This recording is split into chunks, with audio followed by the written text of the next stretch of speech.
Ça y est, tous on se retrouve pour la 7e partie de Gathering Storm. Et là, on va être sur du combat. Alors, juste avant, je tiens à vous signaler que cette vidéo, c'est la dernière vidéo lore que vous aurez sur Iggy TV. Rassurez-vous, je vais continuer le lore comme d'habitude, mais simplement, je vais tout faire sur Wargame Lore Iggy TV. C'est vrai que j'ai mis un petit peu de temps à faire la transition, mais là, je pense qu'il faut consommer cette transition. Donc, surtout, si vous regardez cette vidéo sur Iggy TV, allez directement vous abonner sur Wargame Lore Iggy TV, la suite, tout le lore, que ce soit le lore Gathering Storm, le lore sur d'autres bouquins, il y a pas mal de choses, du Cypher par exemple, du Génopère par exemple, tous ces bouquins que vous avez pu aimer, de la suite de campagne de l'historique de Warhammer 40 000 qui va avance avec toutes les reviews, et bien ce sera sur Wargame Lore Iggy TV. Sur Iggy TV, vous n'aurez plus de lore, donc vous êtes prévenus. J'ai pas pu faire autrement, ça fait des mois que je vous préviens. Donc là maintenant, après, vous pourrez pas dire que vous savez pas. Bon, alors fallait regarder cette vidéo. En tout cas, n'hésitez pas et allez-y. Allez, c'est parti. Donc c'est la bataille des champs d'Elysion. C'est une bataille extrêmement importante parce que c'est la première fois qu'Abaddon pose le pied sur Cadia lors de cette 13e croisade noire. Donc il faut vraiment imaginer à l'échelle tactique ce qui se passe, c'est que vous avez au centre le dernier bastion fidèle à l'empereur, avec bien sûr tous les personnages, tous les membres de la Startesse. Vous avez Sainte Célestine, vous avez encore les chevaliers de la maison Raven, vous avez bien sûr Castellan Creed, et puis tous les personnages comme ça qui sont là pour défendre Cadia. Vous avez au-dessus de ce champ-là, c'est les champs de pylons, les derniers pylons qui restent sur Cadia, qui maintiennent justement le warp. Vous avez tous les personnages aussi, on n'y pense plus, mais bien sûr, vous avez Belisarius Cawl, vous avez aussi Trazyn qui se cache un petit peu quelque part et qui va essayer de rajouter de son poids technologique. Et puis, au-dessus, vous avez Phalanx qui protège ça, et puis c'est la dernière défense. L'ensemble de la planète est tombé, sauf ce dernier rond, ce dernier carré de défense. Donc, vous avez différents fronts qui s'opposent. Bien sûr, on va le faire un petit peu géographiquement. Donc, on commence avec à l'ouest. Et bien, à l'ouest, vous avez un gros débarquement massif de cultistes. Donc en fait, ils sont constitués tout simplement des citoyens de l'Imperium qu'on a retournés contre l'empereur. Donc vous avez des membres de gangs, vous avez des gens qui ont été libérés de prison, enfin vous voyez tout ce qu'on peut trouver, et puis même aussi tout simplement des ouvriers à qui on a vendu la gloire des dieux sombres, cette libération de l'esclavage de l'Imperium. Donc on a tout un tas de gens fanatisés. Donc bien sûr vous avez les cultistes, et puis derrière vous avez les émissaires, les apôtres noirs, qui sont là pour encourager le sacrifice. Et puis tout simplement, c'est de la chair à canon. Donc, c'est envoyé sur la ligne de front. Et en fait, ils ont fait attention à se mettre juste hors de portée avec leurs gros conteneurs de phalanx, des canons de phalanx. Donc, ils avancent, ils se jettent. Et puis, tout d'un coup, vous avez, dès qu'ils franchissent une barrière invisible, phalanx qui se met à tirer. Et puis c'est l'oblitération totale de ces troupes. Mais malheureusement, il y en a tellement qu'ils ne reculent pas, ils sont fanatisés et ils avancent parce qu'ils voient bien que devant eux, c'est le dernier bastion, c'est la dernière chose à faire pour que Cadia tombe. Cadia qui est un symbole extraordinaire de la puissance de l'Imperium. Elle résiste aux assauts d'Abaddon depuis extrêmement longtemps, elle est toujours là, à la frontière de l'œil de la terreur, donc c'est un symbole très fort et tout le monde va donner sa vie, soit pour défendre ou pour attaquer Cadia. Donc ce front-là, il est défendu par le 9e de Cadia, et c'est un régiment qui se battait sur Castercraft lors de la chute des portes Krigan, et c'est un régiment qui a fui. Et beaucoup ont été punis, c'est-à-dire que les commissaires impériaux ont rétabli l'ordre avec beaucoup d'exécutions, mais ceux qui restent ont une détermination, la plus grande détermination qu'on puisse trouver chez la chez la garde impériale, voilà, on va dire la garde impériale, l'Astra Militarum, parce que, ils voient en face d'eux ce qu'ils auraient pu devenir. Parce qu'en face d'eux, vous avez justement les renégats. Les renégats, c'est les forces qui étaient loyales à l'Imperium et qui sont passées du côté du chaos, et ils ont un dégoût immense envers ce reflet qui est simplement ce qu'ils auraient pu devenir en continuant à fuir, en se faisant réingérer par le chaos. Donc ils vont rester jusqu'au bout et offrir chèrement leur vie. Alors au nord, au nord, on a toute la force des sœurs de bataille qui tient le front. Elles sont aidées de Sainte Célestine, bien évidemment, Sainte Célestine qui va booster toute cette armée de sœurs de bataille, et elles sont l'incarnation encore une fois de la volonté de l'empereur,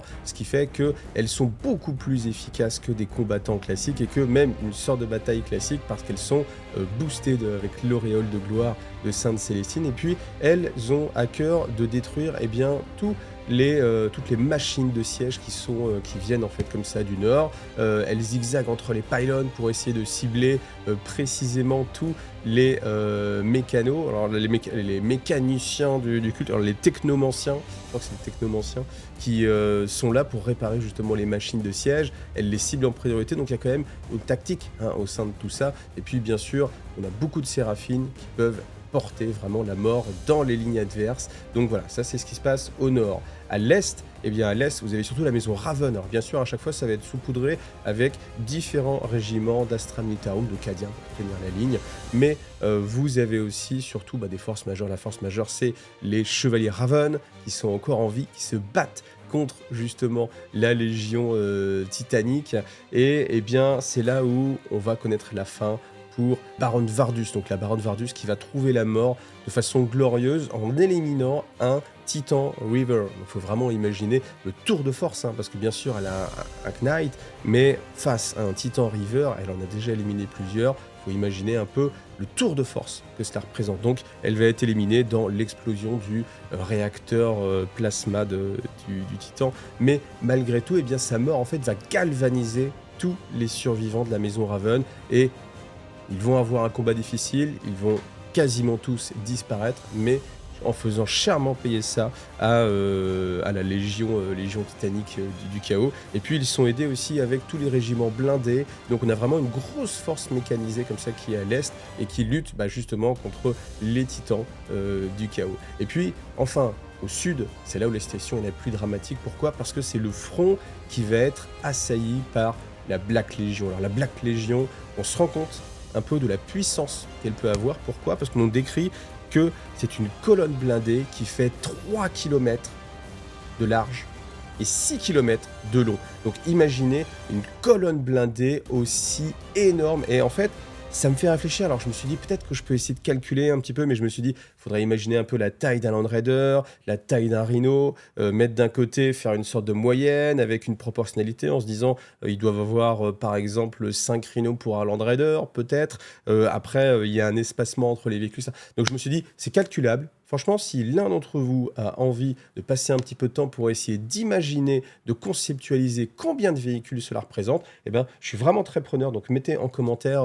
Voilà, franchement, merci beaucoup à toi si quelqu'un fait ce calcul, cette estimation-là. Donc, voilà, il faut essayer d'estimer un petit peu les choses. Mais je pense que ça représente vraiment quelque chose d'énorme. Et je pense même, ça me fait penser en tout cas, qu'on a là la plus grande force commune d'Astartes. C'est-à-dire qu'on peut trouver des coalitions, on peut trouver des chapitres qui sont assez nombreux. Les Dark Angels, par exemple, ne respectent pas le Codex Astartes, donc ils sont plus que 1000. Par exemple, il y a d'autres légions aussi, d'autres plutôt chapitres, un peu comme les Space Wolf aussi, qui ne respectent pas trop. Donc il n'y a pas cette limite de 1000 Astartes. Par contre, du côté du chaos, bien évidemment, on est resté sur le format Légion. Et là, je pense que la Black Légion, comme elle a phagocyté un petit peu tous les chapitres, elle peut prendre des chapitres qui passent renégat, elle peut prendre d'autres légions, d'autres éléments de légion qui sont incorporés à la Black Légion. Donc forcément, je pense qu'on a là la force la plus vaste d'Astartes soumis à Abaddon. C'est normal, c'est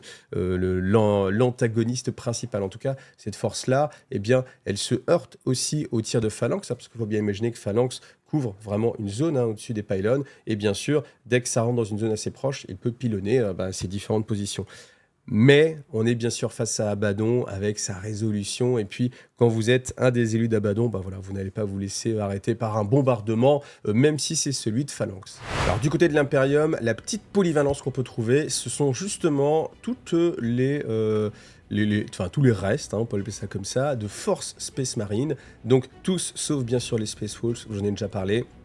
Ils sont tous réunis autour de Kora Ael, qui est le capitaine Space Marine Dark Angel, qui va leader un petit peu l'ensemble, et il décide de scinder un petit peu ses forces, d'en envoyer un petit peu au nord avec les sœurs de bataille, d'en envoyer aussi beaucoup à l'est parce qu'il sent que là le front peut être difficile, et en fait les Space Marines avec les légions Dévastateurs vont apporter un soutien très fort aux légions blindées, parce qu'en fait, eh bien, avec la perte au fur et à mesure de, de tous les Knights de la maison Raven, eh bien, on avait le front mécanisé qui commençait à reculer, et le personnage, voilà, bon, je sais pas comment, je sais plus comment il s'appelle, mais peu importe, c'est un personnage très très secondaire.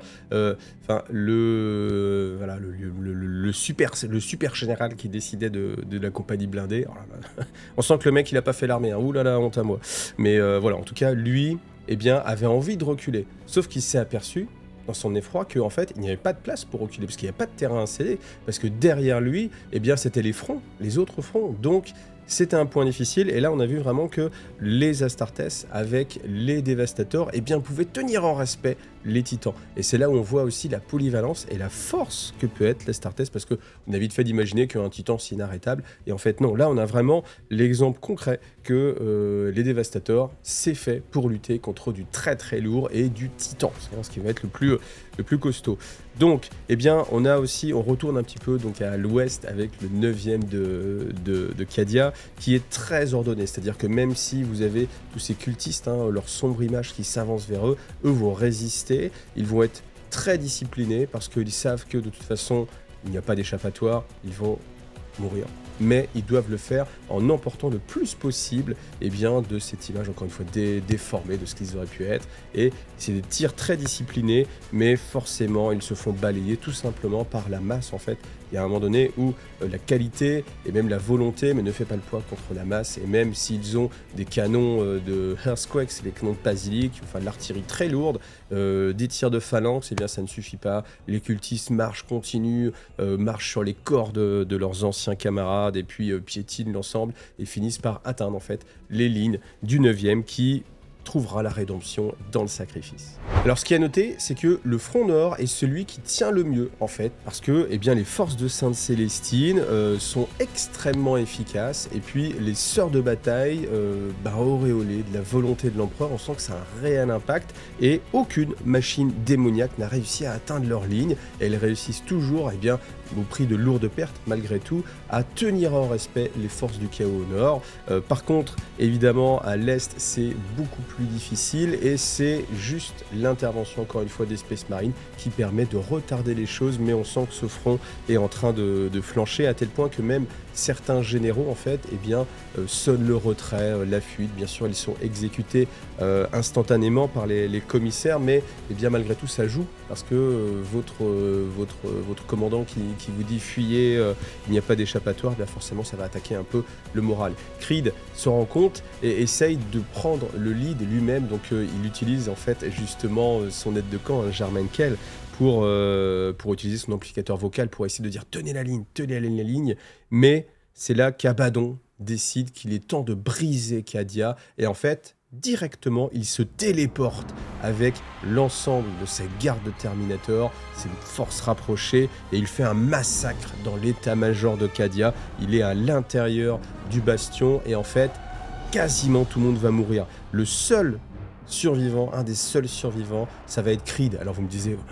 Enfin, vous allez me dire, Creed, voilà, comme par hasard, il arrive à se sortir par rapport à Abaddon, comment il arrive à s'en échapper. Eh bien, vous avez justement un petit descriptif, et puis c'est en Jarmen Kell, hein, donc on a en fait la scène qui est décrite, donc bien sûr Jarmen Kell qui est le garde du corps de Creed, eh bien tout de suite il lui demande d'évacuer, il y a une Valkyrie qui est en attente, et puis il se prend malgré tout des tirs, donc il y a un tir de bol qui lui arrache la jambe, il sent une douleur immense dans sa jambe, mais en fait, il tient la bannière de Cadia, la bannière du 8e de Cadia, et en fait, il l'utilise comme une béquille pour soutenir en fait Creed, le jeter in extremis dans la Valkyrie, crier au pilote de s'enfuir. Le pilote, bien sûr, attend pas qu'on lui demande l'ordre, qu'on réitère l'ordre, et puis s'enfuit avec la Valkyrie, et il se retourne, et devant lui, alors que sa vision est en train de se troubler, eh bien, il voit des formes noires avec des dorures, des taches de sang, et en fait,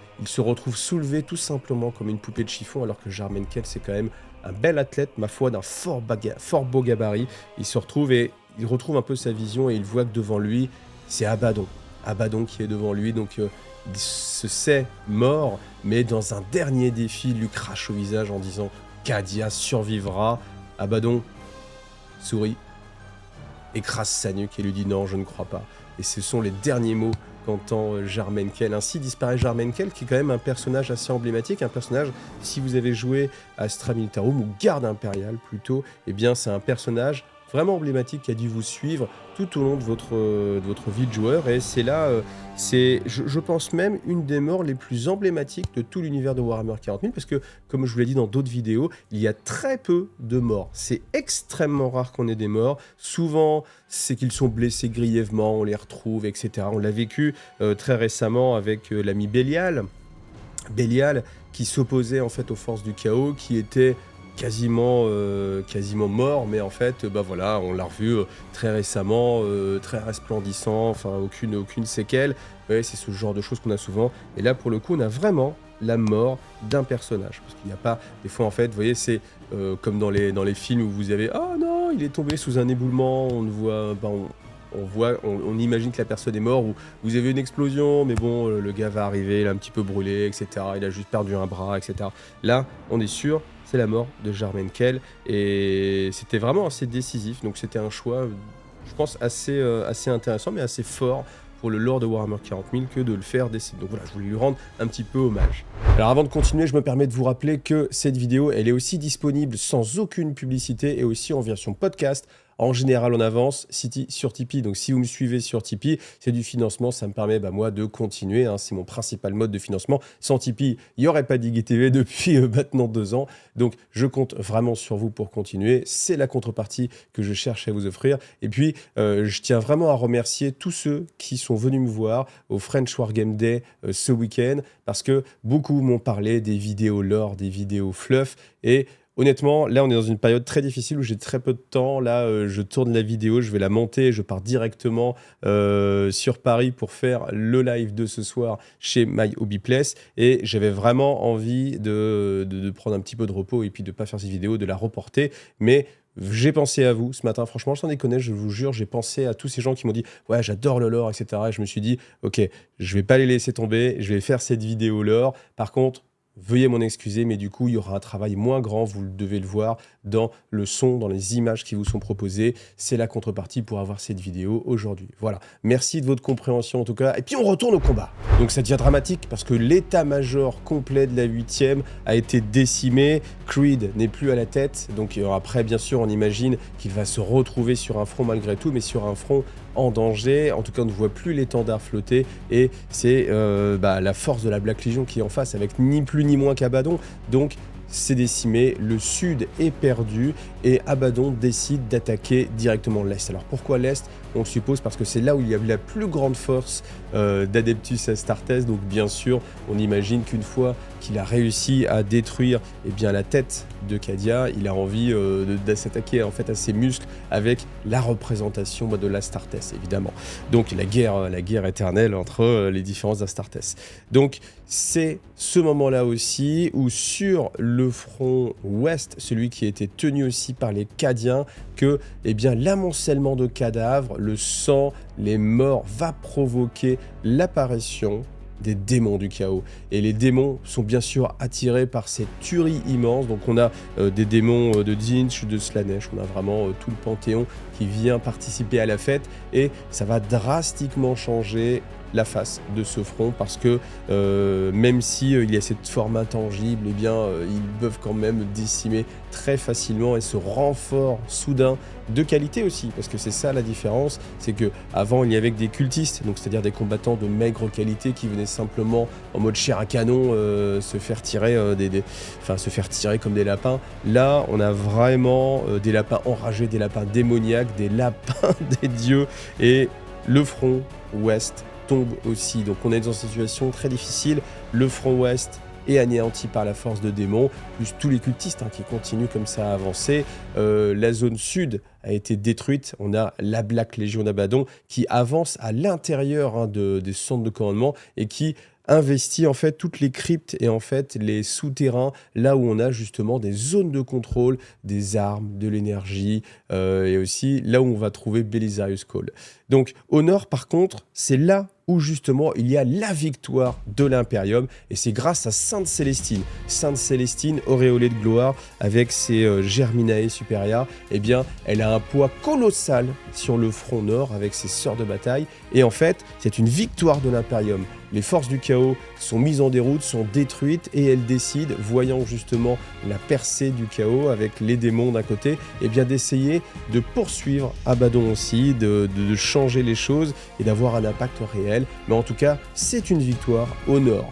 Alors après, il reste le front ouest qui est le plus disputé, et c'est là où justement on va pas avoir encore on est sur une sorte de statu quo. Alors on a malgré tout eh bien, les forces encore des Imperial Fist avec Khorgaradon qui s'oppose à la Black Legion. Alors on va pas avoir de combat, d'exemple, simplement ce qu'on sait, ce qu'on nous dit, c'est que s'il n'y avait que la valeur et le courage, eh bien l'Imperium aurait pu résister, mais devant autant de nombre, eh bien la Black Legion va balayer les résistances des Space Marines. Donc du coup, on ne sait pas si Garadon est mort ou pas à ce moment-là. En tout cas, on nous dit simplement que la Black Legion continue d'avancer, et son avance est à peine retenue quelques instants par eh bien, la résistance héroïque des Imperial Fist. Donc voilà, on ne sait pas, on verra un peu plus tard. Après, chose assez intéressante, c'est que on retrouve Creed, eh bien, ayant vu justement que l'étendard était tombé, son fidèle Jarmenkel n'est plus là, eh bien, il va mener par l'exemple. Donc il est au cœur des combats, il essaie de faire de son mieux, mais voilà, il a du mal à rétablir cette chaîne de commandement, donc chacun se bat un peu indépendamment, et en fait c'est la faiblesse de l'Astra Militarum par rapport à des combattants aussi spécifiques que les Astartes. Eh bien eux en fait ont besoin de cette chaîne de commandement, c'est le système de fonctionnement de l'armée impériale, et on a aussi eh bien, cet effondrement du front qui cause aussi de graves dommages, parce qu'à l'ouest on avait bien sûr les forces d'artillerie qui se sentaient sereines, et en fait eh bien, elles se retrouvent attaquées d'un endroit qu'elles pensaient garder, sécurisé, elles ne s'est pas couverte par l'arrière forcément, donc on va perdre aussi sur le front est toutes les forces d'artillerie, ce qui était quand même ce qui maintenait vraiment beaucoup de choses en respect. Ensuite, dans l'espace, eh bien, on a un petit passage aussi sur Phalanx. En fait, Phalanx est très endommagée.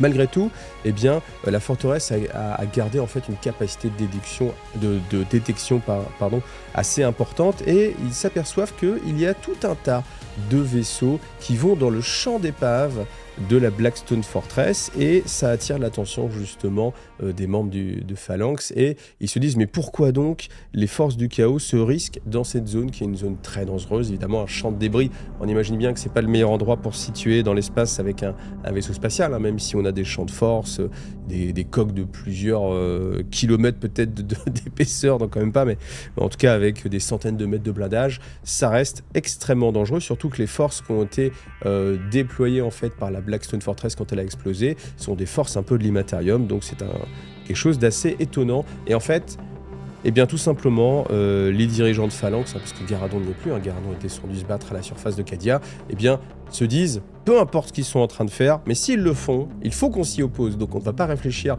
à pourquoi ils sont là, mais on va venir s'opposer à ça. Donc, eh bien, ils dirigent Phalanx pour s'opposer justement, pour lutter contre ces vaisseaux, quelle que soit leur mission. Et puis, comme ils savent que c'est une position difficile, ils vont demander l'aide eh bien, du Mechanicus, parce que les forces du Mechanicus sont les seuls autres vaisseaux qu'on peut trouver en orbite de Cadia qui sont loyalistes. Et assez étonnamment, les dirigeants de Phalanx sont assez étonnés, mais eh bien, l'Adeptus Mechanicus accepte et vient couvrir en fait l'avancée de Phalanx, sauf un seul vaisseau qui est l'Arc Mechanicus, donc c'est le vaisseau de Belisarius Cawl, qui lui va rester en retrait pour ne pas le risquer. Voilà. Donc ça c'est ce qui se passe en orbite. Si on redescend maintenant au sol, on a justement Belisarius Cawl qui lui est plongé dans l'étude d'un maître pylon. En fait, il y a un pylon qui est une sorte de nœud de connexion avec tous ceux qui sont dans le champ de pylon d'Elysion. Et en fait, Trazyn a donné les clés à Belisarius Cawl. Il y a beaucoup de personnages, donc on en finit par se mélanger. Mais en fait, Trazyn a donné les clés de compréhension à Cawl pour qu'il puisse eh bien, intervenir sur la technologie Necron, sur la technologie des pylons. Alors bien sûr, pour Belisarius Cawl, c'est le summum de l'extase, parce qu'en fait, il a toutes ces différentes consciences, l'ensemble de son, alors ce qu'on appelle son triumvirat, c'est-à-dire vraiment ces différents axes de communication, de conscience, en fait, comme si vous avez plusieurs personnalités. Elles sont toutes concentrées sur ce travail-là et sur la découverte et sur, surtout, la compréhension de cette technologie qui, dit-on, est en avance de plusieurs millénaires sur les connaissances de l'Adeptus Mechanicus. Donc pour lui, c'est un moment d'extase, et à tel point qu'il ne se rend pas du tout compte, parce qu'aucun élément de sa conscience ne se rend compte de ce qui se passe autour de lui. Donc autour de lui, qu'est-ce qu'on a? On a Trazyn qui l'observe, et Trazyn, il est tenu en respect par une force de cataphrons. Ces cataphrons bricheurs ont leur arme ciblée sur Trazyn, et l'ordre est bien sûr que, à la moindre trace de trahison, ils fassent leur devoir et détruisent justement Trazyn. Alors Trazyn, du coup, il prend garde et il se tient voilà, immobile pour ne pas justement éveiller les cataphrons. Et en fait, ce qui est assez amusant, c'est là où encore une fois je trouve que Trazyn, c'est un des personnages les plus intéressants de l'univers de Warhammer 40 000, c'est que Trazyn, il n'a pas encore décidé. Il ne sait pas encore, est-ce qu'il va être sauveur, est-ce qu'il va être voleur, est-ce qu'il va trahir Belisarius Cawl au dernier moment? Il n'a pas encore décidé, et c'est cette richesse en fait du personnage que je trouve vraiment très très très intéressante, parce qu'il est là et puis bah voilà, il réfléchit en fait. Et des fois peut-être vous vous êtes retrouvé, si vous avez fait des jeux de société, des jeux de plateau, je sais pas, je pense à un Battlestar Galactica, ouais, des genres de jeux comme ça, ou un Risk, plus simplement, vous êtes là et vous dites, est-ce que je te trahis ou pas en fait? Et vous avez ce choix devant vous, parce que vous avez l'étendue du destin devant vous. Suivant le choix que vous allez faire, ça va être un choix extrêmement impactant, et vous avez entre vos mains, c'est vous qui allez décider. C'est ce sentiment de puissance de je vais changer la face de la galaxie suivant ce que je vais faire. Donc il est en train de réfléchir, et vraiment, il n'a pas décidé. Peut-être qu'il va être sauveur, peut-être qu'il va être voleur. En tout cas, eh bien, pendant qu'il réfléchit, pendant que Belisarius Cawl est dans l'exploration du maître pylon, eh bien, le mur de la caverne explose et on a Abaddon qui apparaît, Abaddon avec ses élus Terminator, et il commence à décimer toutes les forces de protection de Belisarius Cawl, et le destin décide pour Trazyn. Trazyn se dit, bon là maintenant je n'ai plus le choix, je dois intervenir pour que Belisarius Cawl continue à travailler. Donc tout simplement, eh bien, il jette un petit cube Tesseract, et ce cube se déploie de façon fractale, et en fait il contient une micro-parcelle de la collection impériale de Trazyn, et cette micro-parcelle, c'est une armée colossale de l'Imperium. Qu'est-ce qu'on va trouver? On va trouver des éléments de l'ultramarine. Donc on a le commandant, le lieutenant-commandeur Cervantes des ultramarines, qui a été capturé lors de l'Hérésie d'Horus. Donc pour lui, un battement de cœur, c'était l'Hérésie d'Horus. Il se retrouve ici, et bien tout de suite il reconnaît les icônes du chaos, il n'a pas besoin de plus, ses forces attaque directement la Black Legion. Alors on ne sait pas s'il reconnaît Abaddon, mais en tout cas directement cette force-là vient s'interposer. Et ensuite on a d'autres éléments. Donc on a le 21e Vostroyan par exemple, qui a été capturé dans le Segmentus Obscurus alors qu'il se battait contre les peaux vertes. Donc eux ont un peu plus de mal évidemment, parce qu'ils sont soumis aux effets des champs de stase, donc bien sûr nausées, vomissements, mais leur entraînement et leur instinct tout de suite leur permet de se remettre sur pied et d'aller combattre. Alors certes moins efficacement, mais ils sont quand même là avec beaucoup de puissance. Et puis on a d'autres éléments, donc on a des snipers de différents régiments.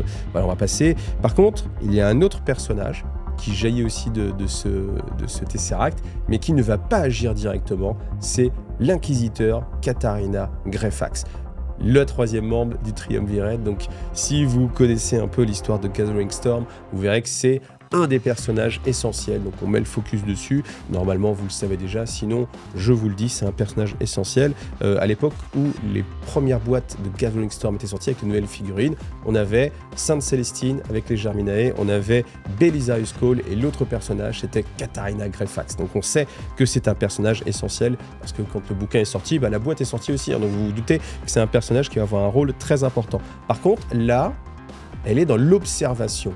Même si elle voit les icônes du chaos, même si elle voit les ultramarines, elle analyse la situation très froidement et elle décide de ne pas intervenir. Donc on a sa force de protection, donc ce sont le 55 des aigles de Capi qui la protègent, et eux aussi ont l'habitude de travailler avec Greyfax et simplement observent aussi ce qui va se passer. Mais elle ne va pas intervenir.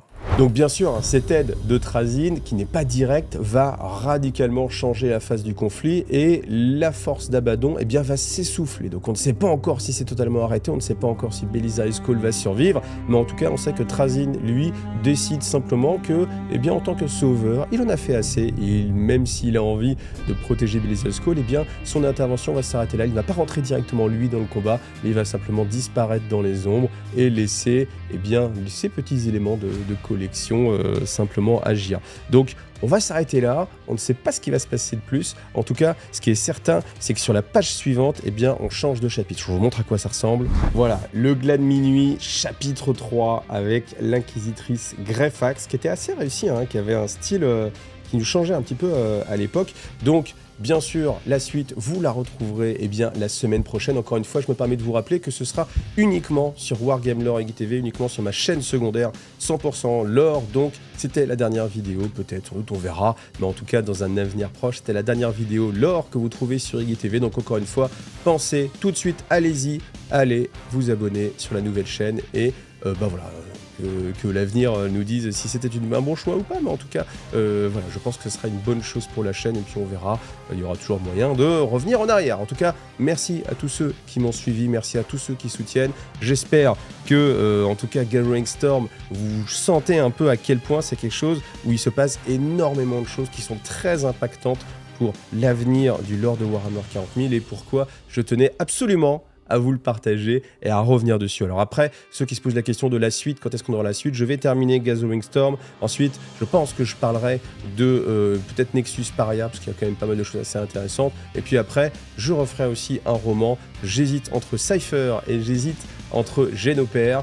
Si vous avez envie de voter, vous pouvez voter dans les commentaires, me dire plutôt Génopère, plutôt Cypher. Moi, j'ai quand même peut-être envie de connaître l'histoire de Cypher, parce que l'histoire de Cypher, c'est la suite de Gathering Storm, le 3e tome. Donc on est loin d'avoir traité ce passage-là, mais ça pourrait être quand même un lien intéressant. Voilà, merci à vous tous, en tout cas, et à bientôt. Salut à tous.